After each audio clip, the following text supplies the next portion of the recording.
Good morning students, कैसे हो आप। कल जो हमने स्टार्ट किया था ट्राइंगल्स, उसमें जो हमारी क्राइटेरिया थे 5, उन क्राइटेरिया को एक बार फिर से रिवाइज कर लेते हैं। ठीक है, थोड़ा सा देख लेते हैं उनको, क्योंकि हमें इसी पर बेस्ड क्वेश्चंस एक्सरसाइज 7.1 में करने हैं। 7.1 में, ठीक है।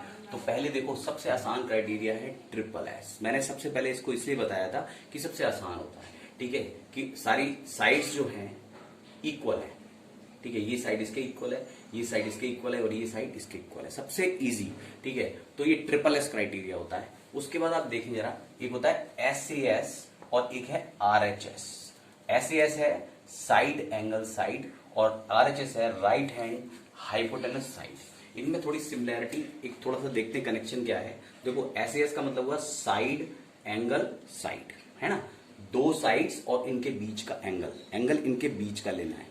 ठीक है, तो दो साइड्स के बीच में एंगल, यानी कि ये दो साइड्स और इनके बीच का एंगल। और आरएचएस में क्या करते हैं, आरएचएस में राइट हैंड हाइपोटेनस साइड, यानी राइट एंगल, ये राइट एंगल है 90 डिग्री। उसके अलावा हाइपोटेनस, जो हाइपोटेनस है वो ये है हाइपोटेनस, और कोई भी साइड, चाहे ये वाली साइड इसके इक्वल हो जाए या ये वाली साइड, इसमें से कोई सी भी साइड, एक साइड इक्वल हो जाए। ठीक है, अगर इसमें एक चीज केवल इसमें ना हो, अगर एक कंडीशन ना हो, तो ये बिल्कुल ऐसे ही हो जाएगा। देखिए, आरएचएस में अगर हाइपोटेनस इक्वल ना हो और उसकी जगह हम कहें कि हम ये दो साइड्स ले लेते हैं, ये वाली साइड ना इक्वल होके ये वाली हो जाए, तो ये वाली प्रॉपर्टी ऐसे ऐसी बन जाएगी। ये साइड इसके इक्वल हो जाएगी, ये साइड इसके इक्वल हो जाएगी, बीच में एंगल है। ठीक है, तो एक दो क्वेश्चन होंगे उसमें, शायद आप ये उस क्वेश्चन को इन दोनों प्रॉपर्टीज से कर पाएंगे। ठीक है, मैं आपको जब करवाऊंगा तो मैं आपको नोटिस करा दूंगा ये कि हाँ, ये ऐसे हो सकती है। ठीक है, तो राइट हैंड हाइपोटेनस साइड, उसमें हाइपोटेनस बहुत इंपॉर्टेंट है, क्योंकि हाइपोटेनस की वजह से ये रूल एक मॉडिफाइड रूप में है, हाइपोटेनस की वजह से। ठीक है, तो एसएएस और आरएचएस। इसके अलावा ये हैं एएसए और एएएस। एएसए का मतलब एंगल साइड एंगल, यानी दो एंगल्स और उनके बीच की साइड, दो एंगल्स और उनके बीच की साइड।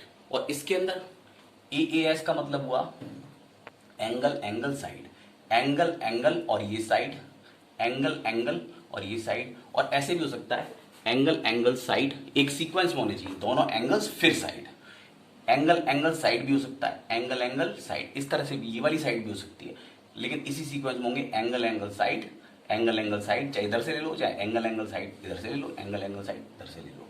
ठीक है, तो इनका सीक्वेंस समझिएगा। ठीक है, तो इसी सीक्वेंस में ये लिए जाएंगे इसके अंदर।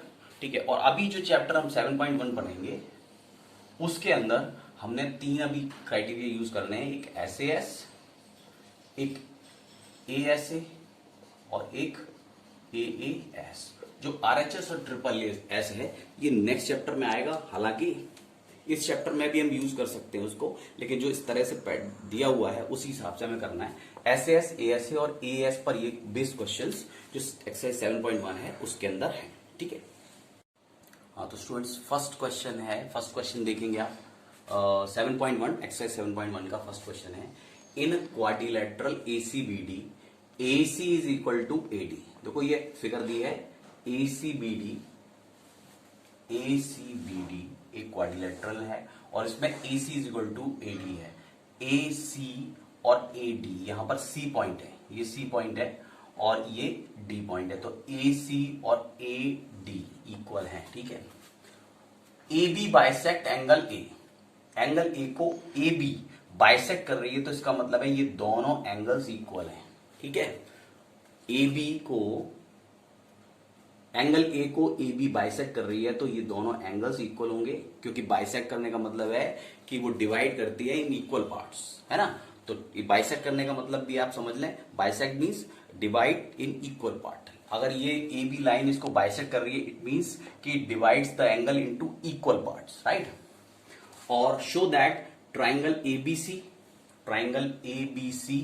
एंड ट्राइंगल ABD, ये दोनों कॉन्ग्रुएंट है, यानी ABC और ABD कॉन्ग्रुएंट हैं। What can you say about BC and BD?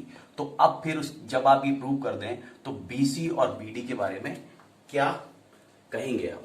ठीक है, तो इसको सोल्यूशन करते हैं। इसका पहले लिखेंगे in triangle ABC and triangle ABD. ठीक है, इन दोनों ट्राइंगल में जरा कंपेयर करते हैं तो ये हो जाएगा AC is equal to AD। ठीक है, दिस इज गिवन, ये दिया हुआ है, AC is equal to AD is given. Next is angle CAB is equal to angle BAD। Angle CAB is equal to angle BAD, यहां लिखेंगे angle AB bisects angle A। ठीक है, क्योंकि AB bisect कर रहा है एंगल A को, तो ये दोनों एंगल्स इक्वल होंगे। एंड यहां देखो आप AB और AB, इसका मतलब है AB is equal to AB, यानी ये AB जो है वो इसमें भी आ रहा है और इसमें भी आ रहा है, तो ये हो जाएगा एक कॉमन साइड। ठीक है, AB कॉमन साइड हो गया। तो आपके पास जो कंडीशन बनी वो बनी साइड एंगल साइड, है ना, SAS। तो लिखेंगे so triangle ABC is congruent with triangle ABD, और यहां लिखेंगे by SAS congruent criterion, congruence criterion. ठीक है, क्राइटेरिया। ठीक है, तो SAS कॉन्ग्रुएंस क्राइटेरिया से ये दोनों कॉन्ग्रुएंट हो जाएंगे। अगर ये दोनों कॉन्ग्रुएंट हैं, ABC और ABD ये दोनों कॉन्ग्रुएंट हैं, तो BC और BD, हम कह रहे हैं BC और BD के बाद, तो BC और BD भी तो इनके कॉरस्पॉन्डिंग पार्ट्स हैं, BC एंड BD। अगर ये दोनों कॉन्ग्रुएंट हैं तो BC और BD इक्वल हो जाएंगे, तो लिखेंगे and BC will be equal to BD, और यहां पे लिखेंगे बाई CPCT। CPCT का मतलब होगा corresponding parts of the congruent triangle, corresponding parts of the congruent triangle. बात समझ रहे हो?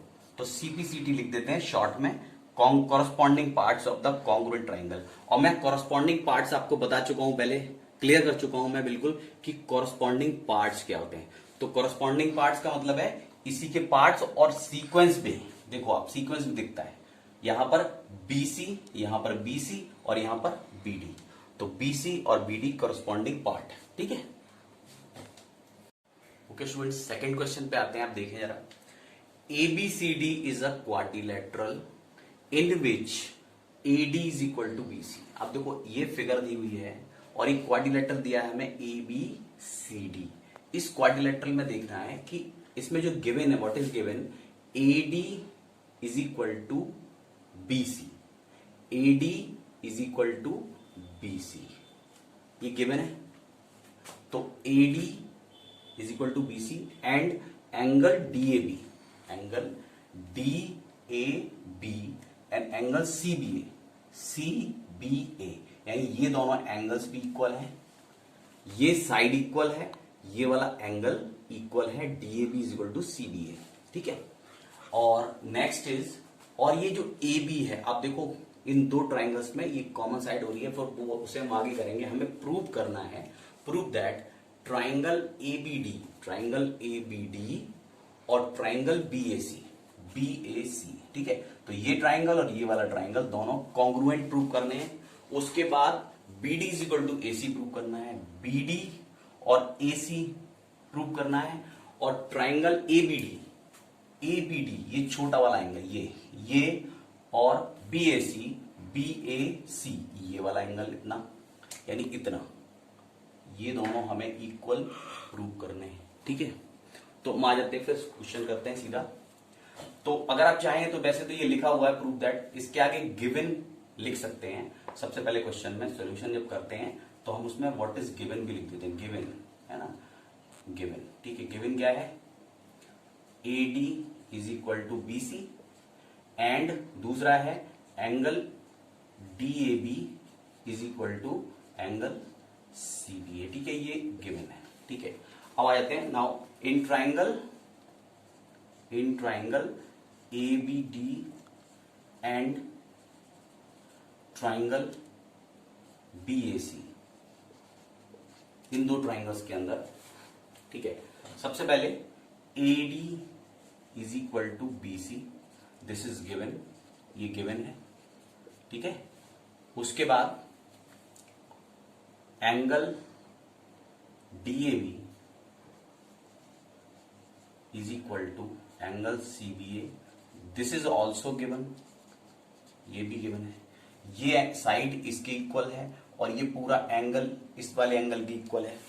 और अगर देखें तो AB जो साइड है, AB देखो यहां पर, ये यहाँ AB आ रहा है, यहाँ BA आ रहा है, तो आप लिखेंगे AB is equal to BA। ठीक है, ये सीक्वेंस का फर्क होता है केवल। ठीक है, सीक्वेंस को आप इस तरह बदलेंगे, जैसे यहाँ पर AB है, यहाँ BA है, तो इसे BA लिखेंगे, AB और BA। अब ये कॉन्ग्रुएंसी के हिसाब से है, AB is equal to BA है, ये कॉमन। ठीक है, ये कॉमन साइड है, लेकिन है इस तरह से कि AB को BA के ऊपर। ठीक है, तो ये दो ट्राइंगल्स के अंदर प्रॉपर्टी कौन सी लग जाएगी, SAS लग जाएगी। ठीक है, तो यहां लिखेंगे so triangle ABD is congruent with triangle BAC by SAS congruent